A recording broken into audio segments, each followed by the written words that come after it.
Bom dia, telespectador da TV Candidez. É com muita alegria que nesse sábado, nesta manhã, nós possamos pedir licença a você para entrar no seu lar, na sua família e levarmos essa sala virtual apresentando mais uma edição do programa Espírita Nova Era. Esse programa é uma realização da AME, Aliança Municipal Espírita de Divinópolis. E temos hoje o imenso prazer de trazer para todos vocês um tema, a vida e obra do Senhor Allan Kardec. Vamos falar quando e onde ele nasceu, como era o seu nome de batismo, qual era a sua formação acadêmica. Vamos falar também quando iniciou as suas pesquisas dos fenômenos espirituais, qual foi seu papel no tocante à doutrina espírita, quais foram as obras codificadas por ele e o surgimento da doutrina espírita. Então, para nós, é uma muita alegria podermos adentrar o seu lar. Para isso, nós pedimos novamente licença a você para trazermos a doutrina espírita para dentro da tua casa e falarmos da vida e obra do Senhor Allan Kardec. Quando e onde ele nasceu? Como é o seu nome de batismo?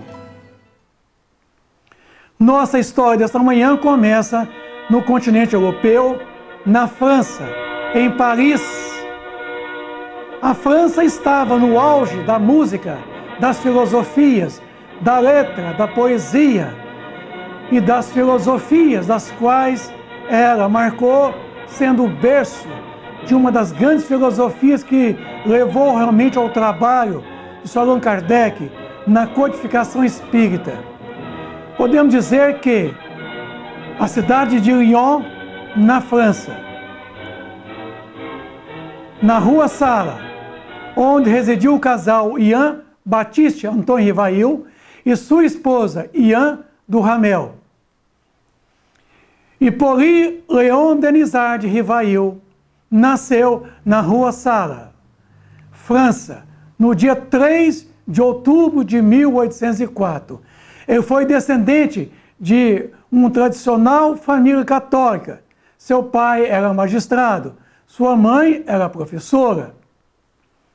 Tudo começou aqui em Lyon, em 1804, aonde, no entanto, era o palco dos grandes acontecimentos relacionados diretamente com a doutrina espírita. E foi em Paris, a capital do mundo, naquela época. A sua formação acadêmica começou realmente na França.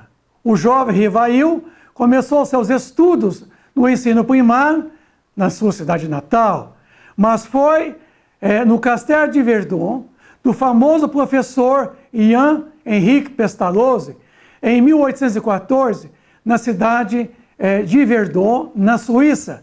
Foi quando ele teve a sua formação secundária e iniciou a sua formação acadêmica. Em 1822, ali formando, ele volta para a sua cidade natal. Mas foi no Castelo de Verdun, na Suíça, foi que ele foi aluno de um grande pedagogo chamado Ian Henrique Pestalozzi, que é um dos seus professores. Pestalozzi era discípulo de Rousseau, e Pestalozzi, com certeza, é um renomado pedagogo francês que ensinou o senhor Hippolyte Léon Denisard Rivail, conhecido como professor Denisard a partir de então, como sendo os principais ensinos acadêmicos, foi através de Pestalozzi. Podemos dizer que Pestalozzi, ele teve na sua formação um grande mestre, Rousseau.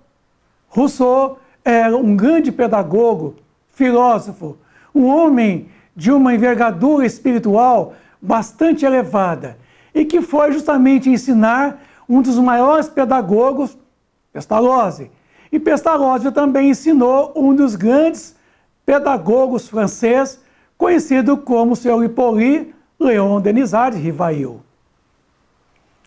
De volta para a França, a partir do ano de 1824, ele então vai conhecer a sua digníssima Amélie Gabriel Baudet, e ali casara com ela, no ano de 1832, reafirmando com ela um amor de vidas passadas, cujo comprometimento mútuo de auxílio para religarem de maneira tão assim profunda e apropriada, porque ambos tinham um compromisso, ela ajudando ele e ele realmente sendo o centro, o pivô de todo o fenômeno da codificação espírita kardeciana. Residiram então o casal nessa rua e ali viveram um certo período. Mais tarde mudaram para a rua Sèvres e ali o senhor Allan Kardec, já um grande pedagogo francês, ele já escrevia algumas obras. Aqui inicialmente um curso teórico e prático de quê? De aritmética, hoje conhecido por nós como sendo matemática. Rivail, como era muito conhecido por uns e por outros, professor Denizade, ele também conseguiu produzir uma série de obras, para mais de 10 obras de cunho pedagógico. Quando ele iniciou as suas pesquisas espirituais? Foi quando ele conheceu um antigo amigo chamado Sr. Fortier, que o convidou ele, certa feita, a frequentar a sua casa para ver os fenômenos das mesas girantes, das mesas falantes. Sr. Fortier disse ao professor Denizade que na sua casa a mesa falava e a mesa andava. Ele pensou com ele, bom, andar tudo bem, porque ela tem 4 pés, mas falar uma mesa, ela não tem cérebro. Mas ele não foi. E aí, mais tarde, encontrou com um grande amigo, o Sr. Carlotti, que lhe disseram a mesma coisa, que na sua casa a mesa falava e andava. Mas encontrou com um grande e estimado amigo, o Sr. Pantier, que disseram que na sua casa também o fenômeno de magnetismo era muito comum e que lá a mesa respondia perguntas inteligentes e que ela chegava até rodopiar.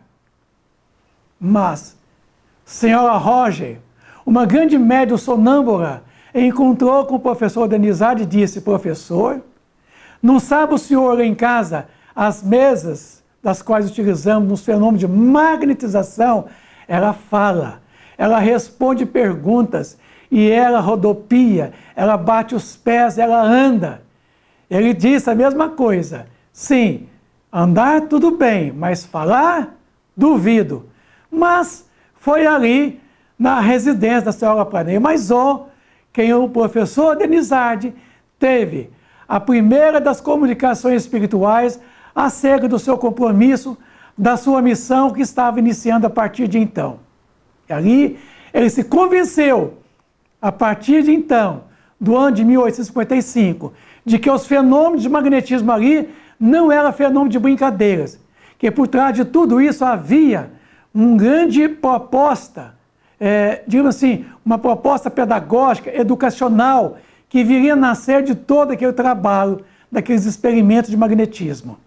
Foi na família da senhora Baldin, o senhor Baldin, que ele foi conhecer 2 adolescentes, uma de 18 anos, chamada Júlia Baldin, e conheceu também a Carolina, que eram 2 médias adolescentes que psicografavam, escreviam até mesmo em pedras de ardósia. E quando ele chegou e deparou com dezenas, digamos assim, centenas de comunicações espirituais, então ele começou a verificar de que essas médiuns adolescentes estavam recebendo comunicações do mundo espiritual, do além. Quer dizer, os espíritos estavam comunicando através das 2. Essas 2 adolescentes escreviam até mesmo sobre pedra de ardósia, para vocês terem uma ideia. O quanto era o fenômeno da escrita, através da prancheta, através da cesta de bico. Então está aí as primeiras modalidades de psicografia. Ainda não era na caneta, diretamente na mão. Era através desses instrumentos, a prancheta e a cesta de bico que vocês estão vendo aí. Qual foi seu papel no tocante à doutrina espírita? foi justamente a partir do ano de 1857, em que o senhor Hippolyte Léon Denisard Rivail, que ainda não era conhecido como Allan Kardec, ele então começa a receber muitas comunicações espirituais. E ali, em Palais Royal, em Paris, no dia 18 de abril, em Galeria de Orleans, ele publica a primeira edição de O Livro dos Espíritos. Em Paris, na Livraria Edentô, Galeria de Orleans, na sala de número 13, em Palais Royal, é lançado a primeira edição do Livro dos Espíritos. Aí, nessa galeria de muitas e dezenas de salas, a sala 13 estava esposada a primeira edição de O Livro dos Espíritos. Esta, que é uma réplica do centenário da primeira edição de O Livro dos Espíritos. Amigos, estava ali o codificador da doutrina espírita, Hippolyte Léon Denisard Rivail, publicando a primeira edição de O Livro dos Espíritos e dando início à era da terceira revelação das leis divinas.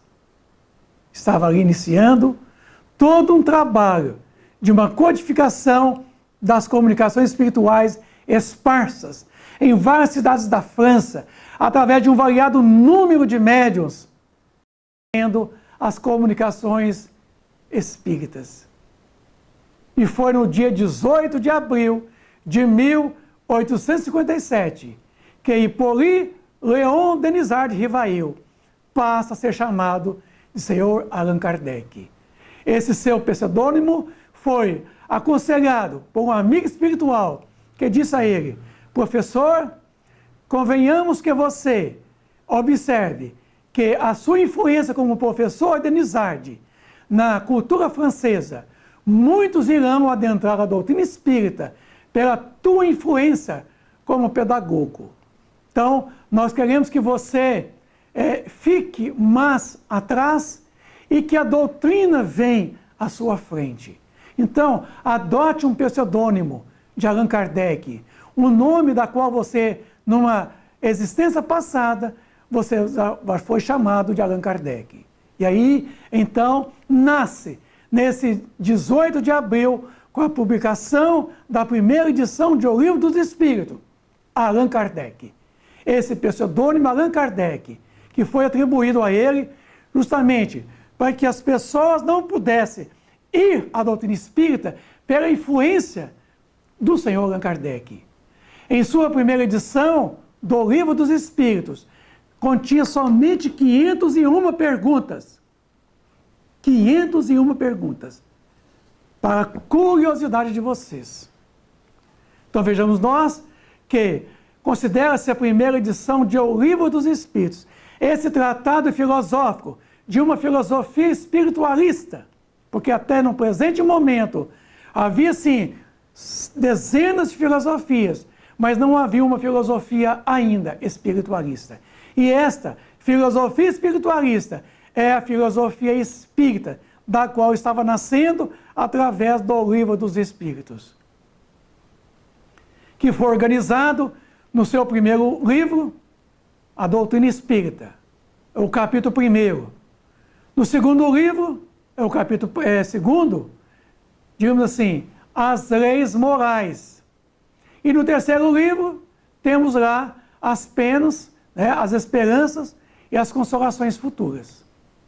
Então vejamos nós que no dia 16 de março de 1860 é lançado a segunda edição de O Livro dos Espíritos, contendo aí 1018 perguntas. Tá? Então, vejamos nós que passado 3 anos depois, lhe é lançado então uma segunda edição mais completa, mais contextualizada do que a da primeira edição. Aí está uma comparação Na primeira edição, nós tínhamos 501 perguntas. Na segunda questão, nós tínhamos de 1018. Na primeira edição, nós tínhamos 24 capítulos. Na segunda, 29 capítulos. Na primeira, nós tínhamos as perguntas e respostas em colunas. Na segunda, perguntas e respostas em sequência. Na primeira edição, nós tínhamos o quê? A forma apostilada. E na segunda, os comentários e esclarecimentos. Na segunda edição, nós tínhamos a introdução, como na primeira. Os prolegômenos, que é um prefácio de uma obra científica. No primeiro livro, o livro da primeira edição, O Livro dos Espíritos, era chamada Doutrina Espírita. Era o chamado primeiro livro. Na segunda edição, no primeiro livro, digamos assim, as causas primeiras. Na segunda edição, o segundo livro, tratava, assim, das leis morais. Mas na segunda edição, passou a ser chamado o mundo espírita, ou o mundo dos espíritos. Na primeira edição, o terceiro livro era Esperança e Consolações. E na segunda edição, no caso desse livro, são as leis morais. Então, vejamos vocês que na primeira edição não continha o quarto livro. O quanto na segunda edição, o quarto livro é das Esperanças e Consolações, que pertenciam ao terceiro livro da primeira edição. Aí nós temos a finalização, a conclusão, o índice alfabético remissivo, e a livraria Edentu, no caso da primeira edição, e os editores Dedier e sua companhia, já na segunda edição. Então, no dia 18 de abril de 2017, o Livro dos Espíritos completou 160 anos de sua publicação. Esse Livro dos Espíritos, ele dividido em 4 partes: das causas primeiras, do mundo espírita, das leis morais, das esperanças e consolações e da conclusão. Tornou-se esse manancial de luz que os bons espíritos trouxeram até a humanidade. Aí, Instruções Práticas sobre as Manifestações Espíritas, publicado em 1858, contendo as exposições completas das condições necessárias e das comunicações com os espíritos e os métodos para o desenvolvimento da faculdade mediúnica. Mais tarde, em 2 de janeiro de 1861, é publicado esta obra numa segunda edição, intitulada O Livro dos Médiuns. O Espiritismo Experimental, um guia dos médiuns e dos evocadores. Em 1864, era publicado a primeira edição de um livro, Imitação do Evangelho segundo o Espiritismo. Explicação das máximas morais do Cristo, sua concordância com o Espiritismo e suas aplicações com as várias posições das nossas vidas. E a título de orientação do senhor Didier, ele disse: Allan Kardec, convenhamos que você mude o título Imitação do Evangelho segundo o Espiritismo para um título chamado O Evangelho segundo o Espiritismo, porque naquela época era muito comum a perseguição dos espíritas e a igreja era muito forte e certamente perseguiria os espíritos muito mais por estar editando um livro, imitação do Evangelho de Jesus. Então, passou a ser chamado o Evangelho segundo o Espiritismo. Temos aí o livro Céu e Inferno, publicado em 1865, sobre a justiça divina e segundo o Espiritismo, o ensino dos Espíritos. E a codificação espírita kardeciana, ela vai culminar, ela vai fechar no livro A Gênese, publicado em 1868. Aí está, então, as principais obras do senhor Allan Kardec. Como vocês podem ver, essas obras, elas constituem o chamado Pentateuco Espírita Kardeciano. Quais foram as obras codificadas por ele? Temos aí o Livro dos Espíritos, o Livro dos Médiuns, o Evangelho segundo o Espiritismo, o livro Céu e Inferno e o livro A Gênese. é a codificação espírita kardeciana. Temos aí obras de punho, quer dizer, dele próprio, como sendo o que é o Espiritismo, introdução ao estudo da doutrina espírita, viagem espírita, nós temos aí o Principiante Espírita, o livro A Obsessão, o Espiritismo na sua expressão mais simples. Caracteres da Revelação Espírita, instruções práticas sobre as manifestações espíritas, temos aí o resumo da lei dos fenômenos espíritas e obra póstuma, que foi publicada 22 anos depois da morte dele pela sua digníssima esposa, Amélie Baudet. E a Revista Espírita, publicada durante 12 anos consecutivos. São 12 volumes de obras publicando notícias da época, comunicações dos espíritos. É um resumo de todo um trabalho de notícias e comunicações espirituais, a Revista Espírita. O livro que é o Espiritismo é uma obra da qual Allan Kardec ele é questionado por um sacerdote, por um cético, quer dizer, por homens da ciência. E a Revista Espírita de Estudos Psicológicos, maravilhosa revista, contendo aí vários periódicos da época, comunicações esparsas, vindas de outras cidades, foram inseridas na Revista Espírita. Então são 12 volumes dessas obras. O Jornal de Estudos Psicológicos. Fundou-se a Sociedade Espírita de Paris no dia 1º de abril de 1858. Fundou, então, essa sociedade, que é o primeiro centro espírita francês no mundo, por toda parte. É a primeira instituição espírita.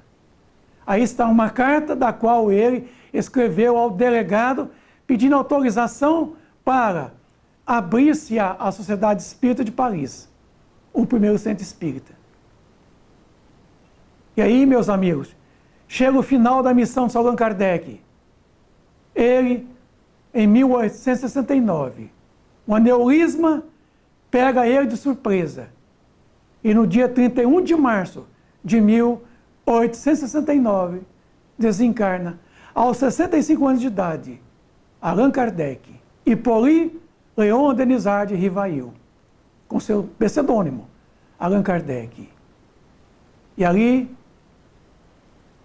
a sociedade francesa sentiu muito com a sua morte, porque o Allan Kardec teve que interromper os seus trabalhos de publicação de assuntos espíritas. Que sua esposa, Amélie Baudet, mais tarde, continuou a publicação de muitas outras comunicações esparsas. Foi enterrado aí, juntamente a grandes outros homens das filosofias, da ciência. Um homem, sua vida, sua obra, seus talentos ficam para sempre. Se existe um modelo, exemplo, seguido de bom senso, eis aí o senhor lyonês, Hippolyte Léon Denisard, conhecido por vocês todos como Allan Kardec, o codificador da doutrina espírita, que veio dos espíritos. E ele organizou metodicamente e lançou elas todas organizadas. Assim, meus amigos, este é o homem, Allan Kardec. Na semana que vem, o programa Nova Era estará dando prosseguimento a esta fala sobre a vida e a obra de Allan Kardec. Não perca, no próximo sábado, às 9h30 da manhã, a segunda parte, Vida e Obra de Hippolyte Léon Denisard Rivail, conhecido por todos nós como Allan Kardec. Tenham todos um bom dia, repleto de muita paz, de muita alegria. Que Jesus ilumine a todos e que a sua luz adentre o teu lar, iluminando, fortificando a todos vocês.